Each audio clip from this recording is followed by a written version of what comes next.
नमस्कार, map travels में आपका स्वागत है। आज की ये वीडियो होने वाली है अंडमान के 5 नाइट और 6 दिन के टूर प्लान की। ये वीडियो उन लोगों के लिए है जो अंडमान घूमना चाहते हैं पर ट्रैवल एजेंट के थ्रू नहीं जाना चाहते हैं। तो उन लोगों को इस वीडियो को देखकर पूरी इन्फॉर्मेशन मिल जाएगी कि आप किस तरह से अपना 5 नाइट 6 डे का अंडमान टूर प्लान कर सकते हैं। और एक बात, इस ट्रैवल आइटनरी को आप डाउनलोड भी कर सकते हैं। इसका लिंक आपको डिस्क्रिप्शन में मिल जाएगा। So it will help you on your Andaman trip. तो चलिए फिर करते हैं शुरू। ये वीडियो में हम बात करेंगे 5 रातों और 6 दिन के अंडमान के टूर की। इसमें आपकी 2 नाइट का स्टे रहेगा पोर्ट ब्लेयर में, 2 नाइट का स्टे रहेगा हैवलॉक में और 1 नाइट का स्टे रहेगा नील में। इसमें आपका 2 दिन का साइट सीन रहेगा पोर्ट ब्लेयर का, 2 दिन का साइट सीन रहेगा हैवलॉक का और 1 दिन का आपका साइट सीन रहेगा नील आइलैंड का। और जो लास्ट दिन होगा वो आपका डिपार्चर के लिए रहेगा। इस वीडियो को हमने 3 पार्ट्स में मेन डिवाइड किया है। पहला है ट्रैवल प्लान का, जिसमें हम आपको डे वाइज टाइमलाइन को डिस्कस करेंगे मैप्स की हेल्प से। फिर बात करेंगे बजट की, होटल बुकिंग गाइड की, होटल्स के फेयर की, एक्टिविटी के फेयर की और best time to visit Andaman की। और अगर आप हमारे साथ बने रहे तो अंत में हम आपको बताएंगे हमारे बारे में और कुछ आपको यूजफुल रिसोर्सेज और डाटा के बारे में भी बताएंगे। So let's start. हम एक्सपेक्ट करते हैं कि आप पोर्ट ब्लेयर दिन में लगभग 12 बजे तक पहुंच जाएंगे। पोर्ट ब्लेयर पहुंचने के बाद आप सबसे पहले अपने होटल जाइए, थोड़ा रिलैक्स कीजिए, लंच इत्यादि कीजिए और फिर शुरू करते हैं पोर्ट ब्लेयर का अपना टूर। दोपहर के बाद सबसे पहले जाइए कॉर्बिन कोव बीच पर। यह पोर्ट ब्लेयर का सबसे अच्छा बीच है और अंडमान की बीच वाइब्स के शुरू करने का एक परफेक्ट स्थान भी है। यहाँ पर आप स्विमिंग, बाथिंग और वाटर स्पोर्ट्स एक्टिविटी का आनंद ले सकते हैं। इसकी शोलाइन बहुत ही बड़ी है। इसके बाद आप जाइए लगभग 3 बजे के करीब सेलुलर जेल, वही काला पानी की सजा वाली, साइट सीन करने के लिए। और एक बात ध्यान रखना कि आप वहाँ 4 बजे से पहले पहुंच जाएं, क्योंकि वहाँ की जो टिकट विंडो है वो 4 बजे क्लोज हो जाती है। और अगर ऐसा हुआ तो आप सेलुलर जेल का इनसाइड टूर नहीं कर पाएंगे। और शाम को 5 बजे के बाद जाइए Rajiv Gandhi water sports complex और मरीना पार्क, जो कि वॉकिंग डिस्टेंस पर है सेलुलर जेल से और इसे समुद्र के ऊपर बहुत अच्छे तरीके से डिजाइन किया है। तो ये भी एक परफेक्ट स्पॉट है शाम बिताने के लिए। आप शाम को सेलुलर जेल में लाइट एंड साउंड शो भी दे सकते हैं। ये शाम को 5 बजे के बाद शुरू होता है। आप टाइमिंग यहाँ आने के बाद कंफर्म कर सकते हैं। सेलुलर जेल सोमवार और नेशनल हॉलीडेज के दिन क्लोज रहती है, तो आप उसके अकॉर्डिंगली अपना प्लान बना सकते हैं। और अगर बाई चांस आप पोर्ट ब्लेयर लेट पहुंचते हैं तो भी डोंट वरी, आप अंतिम दिन में ये प्लेसेस कवर कर सकते हैं। बस आप ये ध्यान रखना कि आप अंतिम दिन में अपनी फ्लाइट शाम की बुक करवाना। इसके साथ हमारा पहला दिन समाप्त होता है। इसके बाद आप अपने होटल जाइए और रिलैक्स कीजिए। डे 2, आज आप जाने वाले हैवलॉक आइलैंड। ये एक मस्ट विजिट डेस्टिनेशन है अंडमान की और आज का नाइट स्टे भी हैवलॉक में ही रहेगा। कोशिश कीजिए कि आप पोर्ट ब्लेयर से हैवलॉक की तरफ सुबह लगभग 10 बजे के करीब निकल जाएं। आज का आपका जर्नी टाइम रहेगा लगभग 1.5 घंटे से लेकर 2.5 घंटे का। ये डिपेंड करता है कि आपने किस तरह की फेरी बुक की है। आप ये फेरी ऑनलाइन भी बुक कर सकते हैं, जिसका फेयर शुरू होता है लगभग 1350 रुपए से प्राइवेट फेरी का। आप लगभग 12 बजे के करीब हैवलॉक पहुंचेंगे। इसके बाद होटल में जाइए, चेक इन कीजिए, थोड़ा रिलैक्स कीजिए। आपका लंच का टाइम भी हो गया है, तो अगर आपका मन है तो आप लंच भी कर सकते हैं। इसके बाद आप जाइए राधानगर बीच। इसके लिए आप ऑटो कैब या स्कूटी भी हायर कर सकते हैं। ये लगभग हैवलॉक मेन मार्केट से 10 किलोमीटर दूर है और यहाँ पहुंचने में आपको लगेंगे लगभग 20 मिनट। ये बीच स्विमिंग के लिए परफेक्ट है और यहाँ स्विमिंग पूरी तरह से सेफ भी है और ये इसके साथ साथ एशिया का सबसे क्लीनेस्ट बीच भी है टाइम्स मैगजीन के अनुसार। इस बीच में वाटर स्पोर्ट्स एक्टिविटी अवेलेबल नहीं है, पर इस बीच की शोर लाइन बहुत बढ़िया है। क्राउडेड प्लेस होने के बावजूद आपको यहाँ पर प्राइवेसी मिल जाएगी। आपका समय यहाँ पर कब गुजर गया आपको पता भी नहीं चलेगा। यहाँ पर आपको restaurant, changing room, fresh water shower इत्यादि की सुविधा मिल जाएगी। ये बीच अपने सनसेट के लिए फेमस है, तो आप सनसेट एंजॉय करने के बाद ही वापस अपने होटल के लिए यहाँ से निकलें। और एक बात, एलिफेंट बीच के लिए 2 किलोमीटर लंबा जो ट्रैक है वो यहीं से शुरू होता है। तो जब आप कल एलिफेंट बीच जाएंगे तो आप यहाँ से भी ट्रैक करके एलिफेंट बीच जा सकते हैं और अपने 1000 रुपये बचा सकते हैं, जो आपके स्पीड बोट के रहने वाले हैं। आज के दिन जो आप प्लेसेस कवर करेंगे वो हैं राधानगर बीच और हैवलॉक लोकल मार्केट। डे 3, आज आप जाएंगे काला पत्थर बीच, एलिफेंट बीच और विजयनगर और गोविंद नगर बीच। इसके लिए आज आपको सुबह जल्दी उठना होगा, क्योंकि दिन की शुरुआत होगी काला पत्थर बीच से, जो कि सनराइज पॉइंट है। और अगर आप यहाँ दिन में जाते हैं तो आपको यहाँ करने को कुछ खास नहीं मिलेगा। तो सुबह लगभग 4 बजे के करीब उठिए और जाइए काला पत्थर बीच की तरफ अपने सनराइज को एंजॉय करने के लिए। और जब आप सनराइज एंजॉय करके वापस आएंगे अपने होटल के लिए तो आप देखेंगे बेहद ही खूबसूरत नज़ारे रोड अलोंग विद सी के।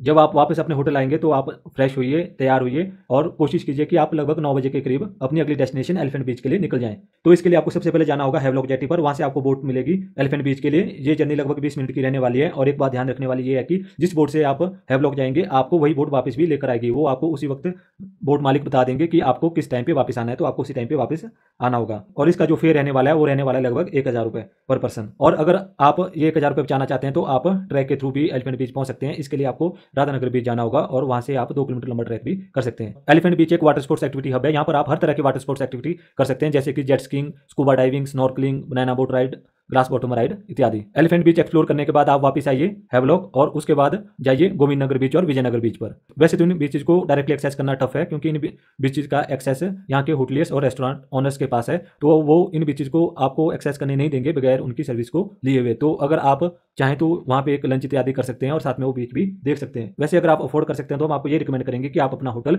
इन्हीं 2 बीचेज के किनारे पर बुक कर लें। ज़्यादा एक्सपेंसिव नहीं है, लगभग आपको 3000 के आसपास एक अच्छा ऑप्शन यहाँ पे मिल जाएगा। और अगर आप इस बीच को स्किप भी कर लें, यहाँ पे ना भी जाएं, तभी कुछ ज़्यादा फर्क नहीं पड़ेगा। इसका व्यू और कालापत्थर बीच जहाँ पर आप सुबह गए थे उसका व्यू लगभग सेम ही है। इसकी जगह पर आप जाइए राधानगर बीच, जो कि ज़्यादा हैपनिंग है और आपको वहाँ पर ज़्यादा मजा भी आएगा। तो आप राधानगर बीच दूसरे दिन भी कवर कर सकते हैं अपनी ट्रिप को एंजॉय करने के लिए। राधानगर बीच को एंजॉय करने के बाद शाम को वापस अपने होटल आइए और अपने नाइट स्टे का आनंद लीजिए। आज आपने जो प्लेस कवर की है वो है कालापत्थर बीच, एलिफेंट बीच, विजयनगर बीच और गोविंद नगर बीच और राधानगर बीच। डे 4 आज का आप डे ट्रिप रहने वाला नील का और नाइट स्टे भी वहीं पर होगा। ये हेवलॉक समुद्र के रास्ते लगभग 1 घंटे की जर्नी है और आप यहाँ पर घूमेंगे लक्ष्मणपुर बीच नंबर 1 और 2 तथा भारतपुर बीच को। नील आइलैंड की खास बात यह है कि यहाँ का पानी बहुत ही ज्यादा साफ है। आज आप कोशिश कीजिए कि आपकी जो नील के लिए यात्रा है वो लगभग 10 बजे से पहले शुरू हो जाए। नील के लिए जो फेरी सर्विस है वो सुबह लगभग 9 बजे से शुरू हो जाती है। आप नील लगभग 11 बजे के करीब पहुंचेंगे। उसके बाद आप अपने होटल जाइए, चेक इन कीजिए, थोड़ा रिलैक्स कीजिए, चाय नाश्ता इत्यादि कीजिए, फिर शुरू कीजिए नील आइलैंड का टूर। सबसे पहले जाइए लक्ष्मणपुर बीच नंबर 2 जो कि फेमस है नेचुरल कोरल ब्रिज, और वहां पहुंचने के लिए आपको जो डेड कोरल्स के ऊपर से जाना होगा उस रास्ते के लिए। ये बीच नील मेन जेटी से लगभग 3 किलोमीटर की दूरी पर है। पर आपको एक बात ध्यान रखनी है कि इस बीच को आप लो टाइड के दौरान ही घूम सकते हैं, जो कि यहाँ पर रहता है लगभग दिन के 11 से 2 बजे के करीब। बाकी आप यहाँ आने पर यह कंफर्म कर सकते हैं कि यहाँ पर लो टाइड की टाइमिंग्स क्या है।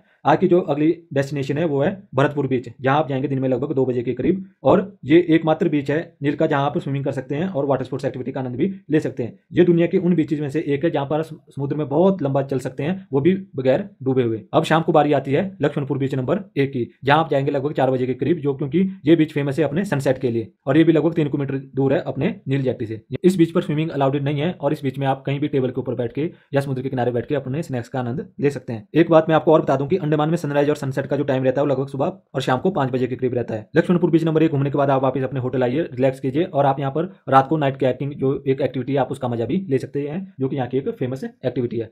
डे 5 आज आप वापस जाएंगे नील से पोर्ट ब्लेयर, पर उससे पहले अगर आप सुबह उठने का शौक रखते हैं तो एक्सपीरियंस कीजिए यहाँ का सनराइज, जिसके लिए आपके पास 2 ऑप्शन है। पहला है भरतपुर बीच का और दूसरा है सीतापुर बीच का।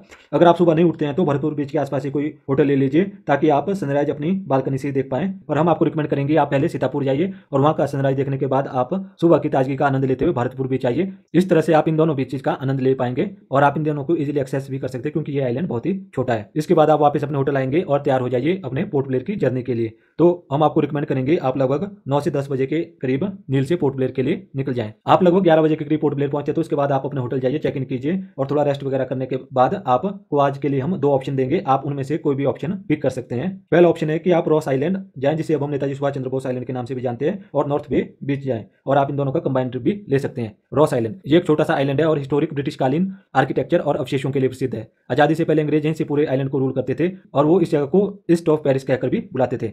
यहाँ आपको जापानी बंकर भी देखने को मिल जाएंगे क्योंकि सेकंड वर्ल्ड वॉर के दौरान उन्होंने इस द्वीप पर कब्जा कर लिया था और नेताजी सुभाष चंद्र बोस भी इस द्वीप पर आए थे और यहाँ के गवर्नमेंट हाउस पे उन्होंने तिरंगा फहराया था और इसीलिए इस द्वीप का नाम नेताजी के नाम पर रखा गया है। अगर आपको हिस्ट्री में ज्यादा इंटरेस्ट नहीं है तो आप इस जगह को स्किप भी कर सकते हैं और अपने लगभग 2 घंटे के करीब बचा सकते हैं। इसके बाद आप नॉर्थ बे बीच भी जा सकते हैं जो कि फेमस है वाटर स्पोर्ट्स एक्टिविटी के लिए और लाइट हाउस के लिए, जो कि पुराने 20 रुपए के नोट पर था। तो अगर आप वाटर स्पोर्ट्स एक्टिविटी नहीं करना चाहते हैं तो आप इस डेस्टिनेशन को भी स्किप कर सकते हैं। आज का जो हमारा दूसरा ऑप्शन है वो है कि आप फ्री होकर घूमें पोर्ट ब्लेयर की सड़कों पर, जहां आपका मन करे वहां जाएं, जैसे कि Gandhi park, joggers park, Rajiv Gandhi water sports complex, Marina park, Sagarika emporium और कॉर्बिन को बीच इत्यादि। और अगर आप पहले दिन लेट पहुंचे हैं और लास्ट दिन भी अगर आपकी फ्लाइट अर्ली मॉर्निंग है तो आप आज पहले दिन के अपने डेस्टिनेशंस को कवर कर सकते हैं। शाम के समय लगभग 4 बजे के करीब आप चिड़िया टापू बीच भी जा सकते हैं, जो कि फेमस है अपने सनसेट बीच और बर्ड वॉचिंग के लिए। और इसी के साथ आपका अंडमान का ये टूर खत्म होता है। डे 6 आज का दिन आपकी वापसी की फ्लाइट के लिए रखा गया है क्योंकि मॉर्निंग टाइम्स में सस्ती फ्लाइट्स रहती हैं पोर्ट ब्लेयर से कोलकाता और चेन्नई के लिए, तो आप यहाँ से इस टाइम पर जा सकते हैं।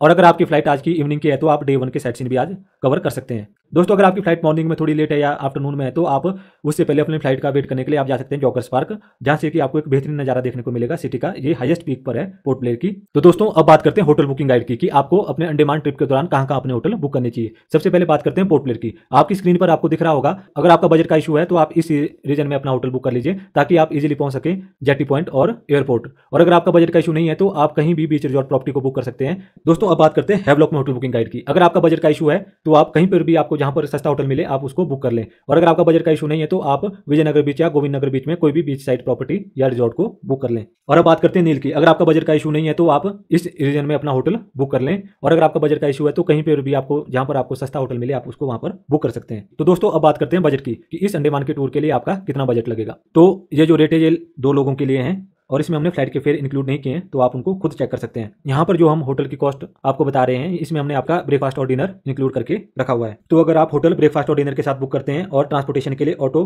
या स्कूटी लेते हैं तो इसका आपका मोटा मोटा लगेगा लगभग 27,000 रुपये। और अगर आप ट्रांसपोर्टेशन के लिए कैब लेते हैं तो आपका लगेगा लगभग 29,000 रुपये। इस प्राइस रेंज में हमने आपको बजट से एक रैंक ऊपर की प्रॉपर्टी के रेट से आपको बताए हैं। अगर आपका बजट का थोड़ा कम इशू है तो आपका ये रेट कम भी हो सकता है, और अगर आप लग्जरी प्रॉपर्टी में जाते हैं तो आपका ये रेट बढ़ भी सकता है।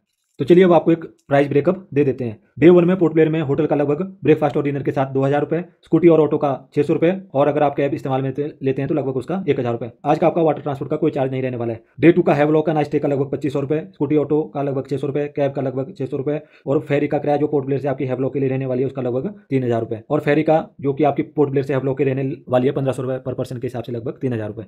डे 3 का हैवलॉक का होटल का लगभग 2,500 रुपये, स्कूटी और ऑटो का लगभग 600 रुपये, कैब का लगभग 1,000 रुपये, और अगर आप स्पीड बोट करते हैं एलिफेंट बीच के लिए तो 1,000 रुपये पर पर्सन के हिसाब से दो लोगों का लगभग 2,000 रुपये, और अगर आप ट्रैक के थ्रू एलिफेंट बीच जाते हैं तो ये आपका बच जाएगा। डे 4 का नील का होटल का लगभग 3,000 रुपये, स्कूटी और ऑटो का लगभग 600 रुपये, और कैब का मोटा मोटा लगभग 1,000 रुपये, और जो आपकी फेरी रहने वाली है हैवलॉक से नील की लगभग उसका 3,000 रुपये। डे 5 के पोर्ट ब्लेयर के होटल का लगभग 2,000 रुपये, स्कूटी या ऑटो का लगभग 600 रुपये, कैब का लगभग 1,000 रुपये, और फेरी का जो आपकी नील से पोर्ट ब्लेयर के लिए आपको लेकर आएगी उसका लगभग 3,000 रुपये, और 1,500 रुपये प्लस अगर आप नॉर्थ बे बीच और रॉस आइलैंड का कंबाइंड ट्रिप लेते हैं स्पीड बोट के थ्रू। तो दोस्तों वीडियो की डिस्क्रिप्शन में आपको लिंक मिल जाएगा जहां से आप फेरी और स्पीड बोट को बुक कर सकते हैं। दोस्तों ये एक एवरेज फेयर है, मतलब कि मोटा मोटा आइडिया है आपके लिए कि आपका लगभग कितना बजट लगेगा। बाकी आपकी स्क्रीन पर इस वक्त शो होगा कि वाटर स्पोर्ट्स एक्टिविटी का यहाँ पर फेयर कितना है, तो आप उसको देख सकते हैं खुद और चेक कर सकते हैं कि आपका कितना इसमें एड ऑन हो जाएगा। इसके बाद best time to visit Andaman. Andaman घूमने का बेस्ट टाइम है अक्टूबर से लेकर मार्च तक का, क्योंकि इस वक्त मौसम थोड़ा ठंडा रहता है और आप यहाँ पे बेस्ट एंजॉय कर सकते हैं अपने अंडमान ट्रिप का। बाकी आप यहाँ सारा साल आ सकते हैं सिर्फ बरसातों के मौसम को छोड़कर। दोस्तों तो ये थी अंडमान के 5 नाइट और 6 डेज की बेसिक जानकारी। अगर आपको ये वीडियो पसंद आया हो तो इसे लाइक और शेयर जरूर करें, और हमारे चैनल को सब्सक्राइब भी जरूर करें ताकि आप इस तरह की और वीडियो देख सकें। बाकी आपको डिस्क्रिप्शन में इस ट्रैवल आइटनरी का PDF लिंक मिल जाएगा, तो आप उसको वहां से डाउनलोड कर सकते हैं। और अगर आपका कोई भी क्वेश्चन हो या आपको अंडमान के बारे में कोई जानकारी चाहिए हो तो हमने एक गूगल फॉर्म दिया है, आप उसको भर दें, हमारी टीम बहुत ही जल्द आपसे संपर्क करेगी और आपको बेस्ट सॉल्यूशन प्रोवाइड करेगी। बाकी हमने अंडमान टूर गाइड का एक डिटेल वीडियो बनाया है, ऊपर आई कार्ड पे आपको उसका लिंक दिख रहा होगा, तो आप उसको चेकआउट कर सकते हैं। आपको उससे एक अच्छी खासी जानकारी मिल जाएगी कि अंडमान आपको किस तरह से घूमना है। बाकी आपको हमारे चैनल पर अंडमान ट्रैवल आइटनरीज की बहुत सारी ऑप्शंस मिल जाएंगे, तो आप उनको भी चेकआउट कर सकते हैं। So thank you for watching and support us bye subscribing our channel.